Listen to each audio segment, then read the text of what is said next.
Hello, hope you're doing well. So, we are going to start a new chapter acid bases and salts. So, this time I'm going to number it as far as the lectures are concerned. That makes better sense. So, I'm also trying to learn since I'm not so tech smart. Maybe, yeah, generation younger than me is more tech smart.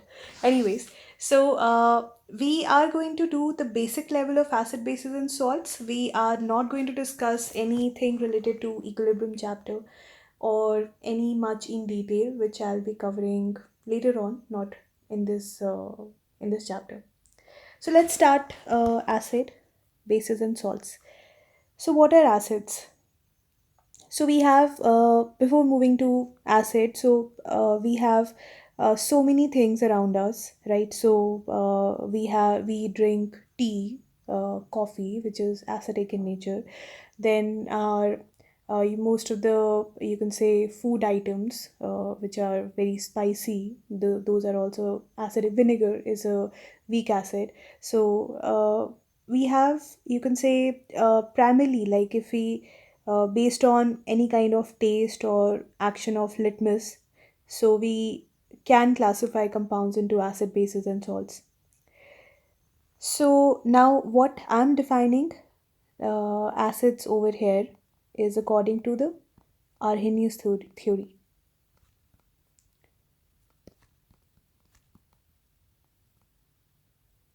So Arrhenius theory of acids and bases. So there are multiple theories which are defining acids and bases, but we are going to study as of now only Arrhenius. There is Lewis concept of acid and base theory. There is Bronsted and Lowry concept of acid and bases, but that I'll be covering up in a separate video. So, how we can define acid according to Arrhenius theory? Arrhenius always talks about substances, acids and bases in aqueous solution in the presence of water. So without water, he's not defining his acids and bases, right? So there's a different kind of, you can say, definition only in the presence of water. So we can say it's a substance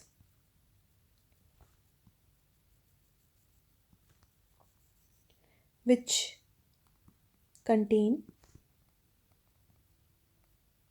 replaceable hydrogen ions or hydronium ions in its molecule.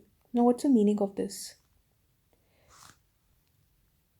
So when you dissolve acid in water, it releases H plus ions in the solution. That's the meaning.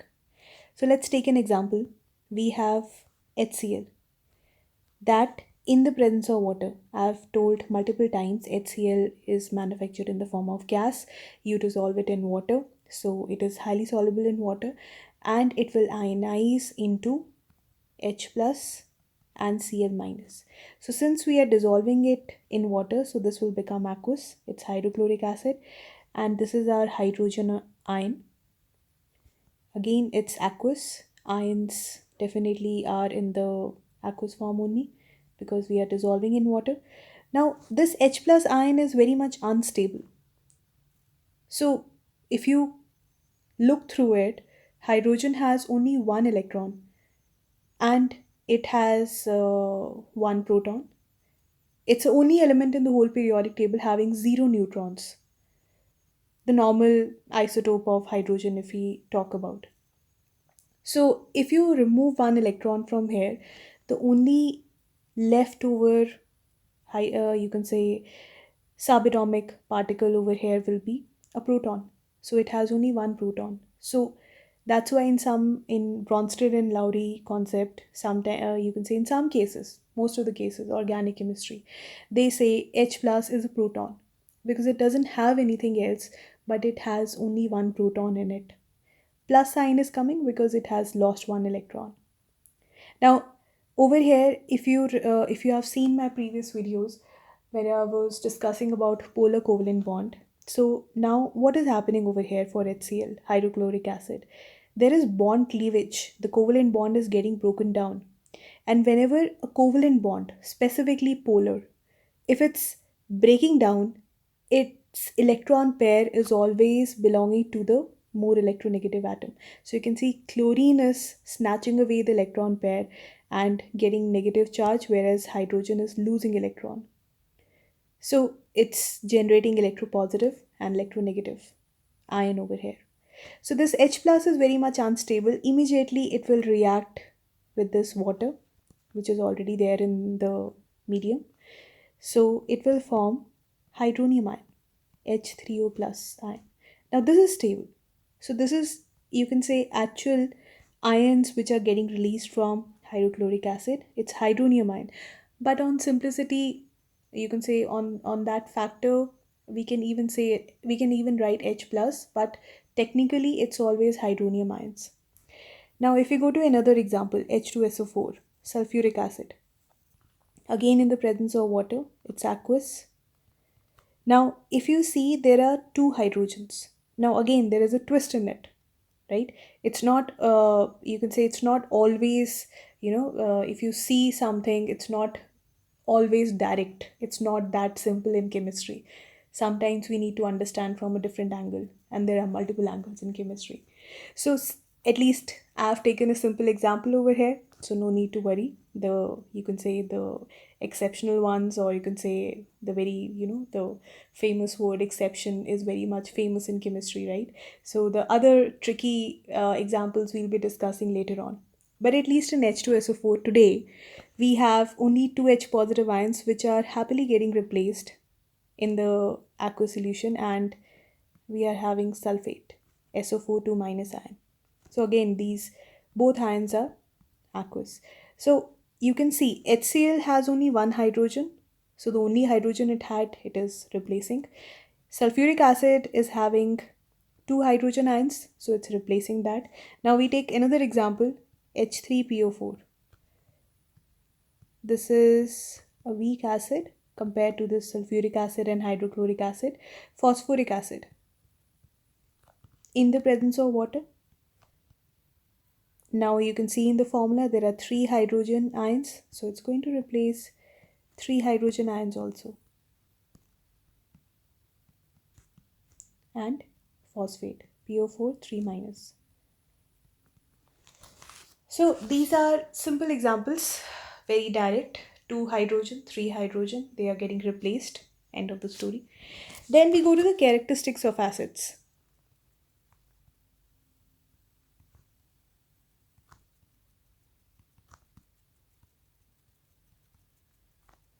So in characteristics, what all characteristics do we know about acids?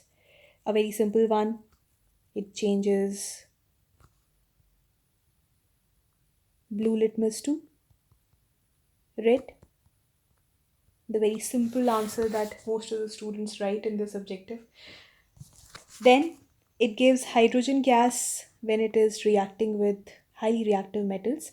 Let's say we have sodium, so we have HCl, they both react to form sodium chloride, and hydrogen gas is released. So in most of the chemical reaction, if hydrogen gas is getting released, it's an identity, it's a confirmation that apart from acid, whatever we are using over here, it's basic. So if anything has the capability to replace hydrogen over here, it's a base. So metals are basic in nature because they form metal oxides, which are again basic in nature because they dissolve it in water to form bases. So if they are dissolving in water, that means they are forming soluble bases. So this hydrogen released is an identity. It's a confirmation that whatever thing you're using over here apart from acid is basic. So acid and base gives you salt, and hydrogen gas, not water, but we can say it's a type of neutralization. It's not exactly neutralization, but yes, something is similar. So it releases, we can even write that.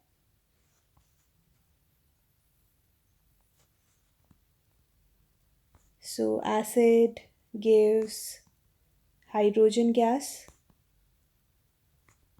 when it reacts with reactive metals. That's why I've taken example of sodium. Then Acids can liberate carbon dioxide. So if I'm going to take sodium carbonate, again for simplicity I'm taking acid HCl. So now it's a double displacement reaction. NaCl. Can you see?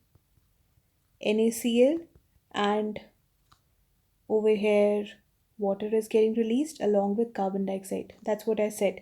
It releases carbon dioxide. So we are understanding characteristics. No need to write the equations because we need, if we are standing in the lab, then how we are going to identify a substance is acid or not. So we need to do some certain test. So it gives hydrogen gas. It actually hydrogen gas releases with a pop sound. That's a confirmation. And if it is happening with sodium or any other metal, if we have in the lab potassium, so definitely it's one of the, you can say, confirmation that it's an acid. Then if we want to confirm further, we can actually take sodium carbonate, or we can take sodium bicarbonate also. Both will give you same result, same products: NaCl and water and carbon dioxide. Now carbon dioxide has a unique characteristic. It actually gives effervescence. Now, this is very similar to what you see in the cold drinks when you open the, or when you uncap the bottle. So there is a fizz sound.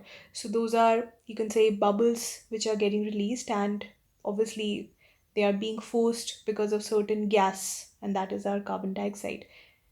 So carbon dioxide gives a tangy taste to most of the cold drinks. So it gives effervescence. That is another confirmation. So then another characteristic, it neutralizes base to form salt and water. So neutralizes base to form salt and water. So this reaction I've used even in chemical reaction and equation. You can look at that video for reference. Then acid reacts with metal sulfides. So I'm writing it over here. So metal sulfide.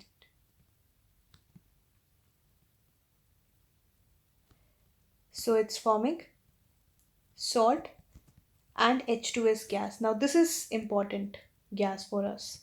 Now this has a characteristic rotten egg smell.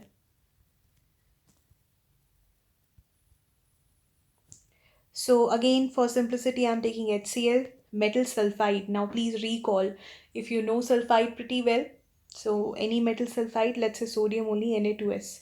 Now sulfides are S minus 2. So again, it's a displacement reaction, to be more precise, double displacement reaction, and this is going to form NaCl and H2S gas. Now H2S gas, you can say, we call it as a weak acid. It doesn't solubilize much, but we consider H2S as a weak acid. Then acids can also react with metal oxide to form salt and water. So again, I'm taking HCl, metal oxide, we can take sodium oxide, and it's going to form NaCl. Again, try to do like this if you want. Like, please do not apply maths over here. Na2Cl is not the correct formula of NaCl. I hope everybody know that. And this is H2O. Then we move to the next part, that is classification of acids.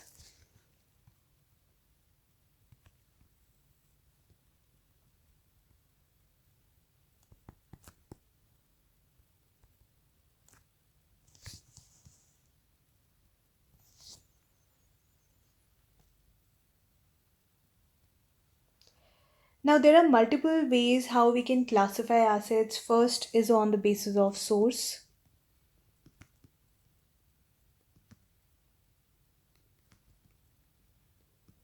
What source we are talking about? Is it organic or inorganic?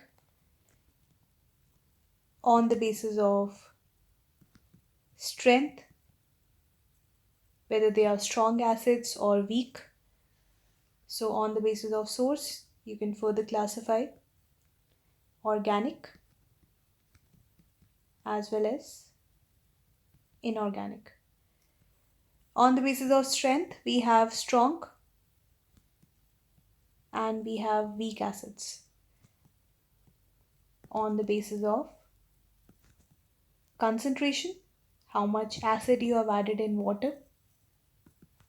So we have concentrated acid and dilute acids. Then one more is on the basis of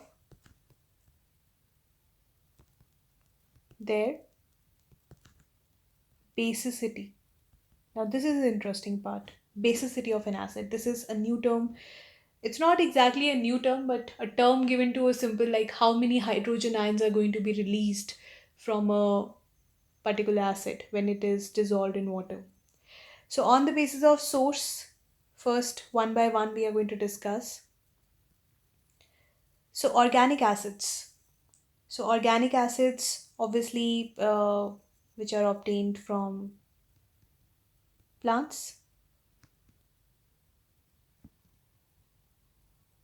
So we have examples like oxalic acid. Oxalic acid formula is H2C2O4. You can write like this also. Or organic acids have a characteristic formula. So COOH whole twice. So now if you see over here, this particular group COOH is something called as carboxylic group, and you will be seeing a lot in organic acids, even in organic compounds. Now it's not you can say it's not you can say written just like that. It's bonded, covalently bonded together. So it's like this. So carbon with one oxygen is doubly covalent, double covalent bond, and single covalently attached with one OH group over here. So between oxygen and hydrogen also there is a covalent bond. To be more precise, this is a polar covalent bond. So now there are two particular groups, like if you see COH, so if you want to understand, so this will be the structure of oxalic acid. So this is one COH group and this is another COH group. So obviously carbon will always form four bonds. Carbon atomic number is 6, 2 and 4 configuration. So four valence electrons means it's going to form four covalent bonds. So if you can see in this particular structure, I've made two bonds and one bond over here. So obviously it's going to form another bond with some other atom. So in this case, carbon is forming with itself. So carbon can form covalent bonds with itself, right? So this is oxalic acid. Then another example that we have is acetic acid. Acetic acid is also present in vinegar, though people say that usually the whole vinegar is not acetic acid, but there are other things also in it. So the major proportion of vinegar is acetic acid, that we can say. So if it's a weak acid again, most of the organic acids are weak, that we can categorize later. So now these organic acids are weak acids, which I mentioned just now. So what's the meaning of this?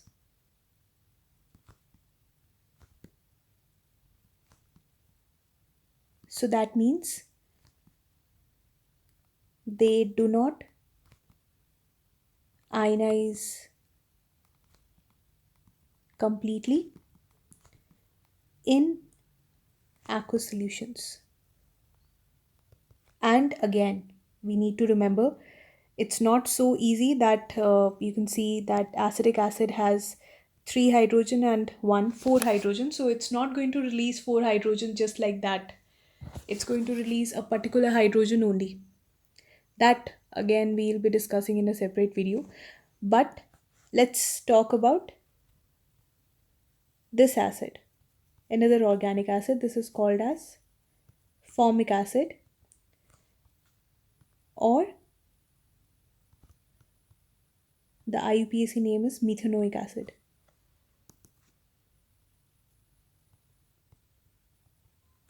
Now if you put it in water, so I'm going to show a reversible sign. because it's not going to ionize completely. Now, if you go back to this part, HCl, right?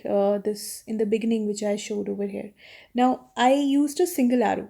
That means the whole of, at least you can say more than 90%, the whole, this whole completely. In theoretical grounds, we can say it's 100%.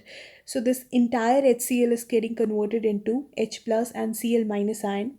We don't have any undissociated molecules of HCl which are left behind. So this means complete ionization is happening, and that's an identity of a strong acid.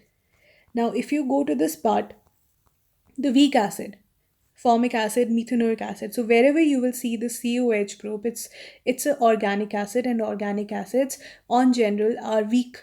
Weak means they are weakly ionized. They are not completely ionized in the presence of water, and they don't even dissociate into the respective ions completely. They will for sure, but not completely.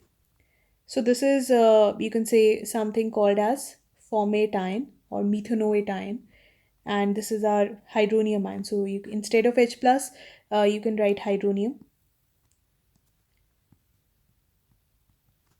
Now you just imagine that you have water and this formic acid in a test tube. So in this test tube, all three will be present.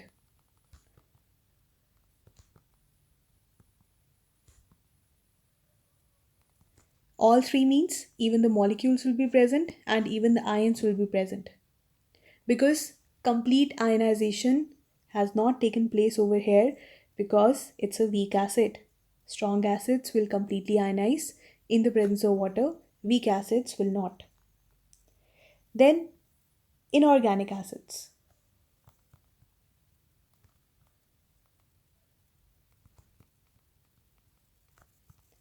So, inorganic acids are obtained from minerals.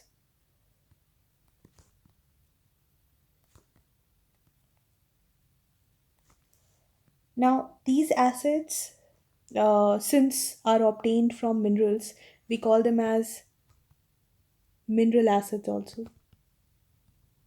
So, we have hydrochloric acid, we have nitric acid HNO3, we have sulfuric acid, so many. Now, we need to remember about the naming of these inorganic acids. Now, let's take this example, nitric acid. Now, if you have a radical in this, first let's try to categorize. Acids can be hydroacids or it can be oxyacids. So, hydroacids are basically what? You have hydrogen and a non-metal. Just like we wrote for HCl, we wrote for H2S, HF, hydrofluoric acid, hydrobromic acid, HBr. So hydrogen and non-metal, those are hydroacids. Oxyacids will be what? Hydrogen, non-metal, and even oxygen, because the term oxyacids it's there. So nitric acid is an oxyacid, then sulfuric acid is an oxyacid. So most of the hydroacids will end with ic acid. Hydrochloric acid, hydrobromic acid, hydrofluoric acid, hydroiodic acid. So ic acid, most of them, but we don't have a term something like that for H2S. We just call it as hydrogen sulfide only. So, anyways, oxyacids. Now, the naming part for this oxyacids we are going to learn. So, if you have a radical, which of course you will have, and if it is ending with 8 or ITE, so 8 will change into ic acid, or even you can say IDE. So ITE will change into OUS acid. So let's take an example. We have HNO3. We know NO3 over here is nitrate. So any radical ending with ATE will end into ic acid. So that's why we call it as nitric acid. Now let's take another example. HNO2. Now we know that NO2, you can see my previous videos for the basics of chemistry, I've mentioned all these radicals names. So NO2 minus, if you see, this is nitrite. So ITE will end into OUS acid. So that's why the name of this HNO2 is nitrous acid. Similarly, you can take this example H2SO4. You can think of it. You can stop the video and you can think of it. What are the names of these? So if you know H2SO4 is sulfuric acid, then what should be the name of H2SO3? You can stop here and you can think, and you can even answer in your, and you can answer in the comments. Yes, that will be better. So this will be sulfuric acid, and this is because it's sulfate, ATE.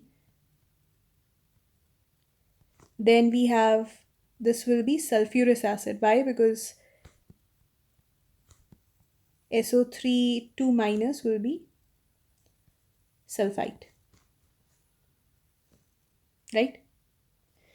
So why do I repeat so many times? Because again, even if it's on YouTube, when you have all the buttons over there to, replay everything, but still listening it again and again will actually put all these things in your long-term memory, and you will be able to retain it better when you're writing for your exams anywhere. So it's always better to listen more, to read more, and to write also again and again. So practice, that old saying, practice makes a person better.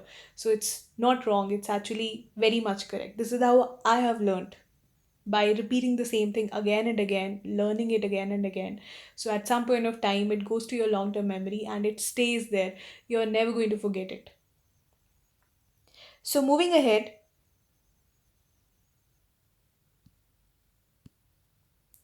so we'll not move ahead. So I don't want to make a lengthy video right now. So we'll discuss the next part, that is the next classification, in the next video. So I'll be stopping over here because I don't want to make the video very long. 20-25 minutes, 30 minutes is still okay. So initially it was like very lengthy because I didn't plan to put the videos on YouTube. So on a different platform I wanted. So that is history. Anyways, so I'll stop over here. So again, if you were able to understand this concept, please do like, subscribe, and share my videos with your friends, with your classmates, whoever is getting help with it. So that will be very thankful. So thank you. So I'll be seeing you in the next lecture soon. Thank you.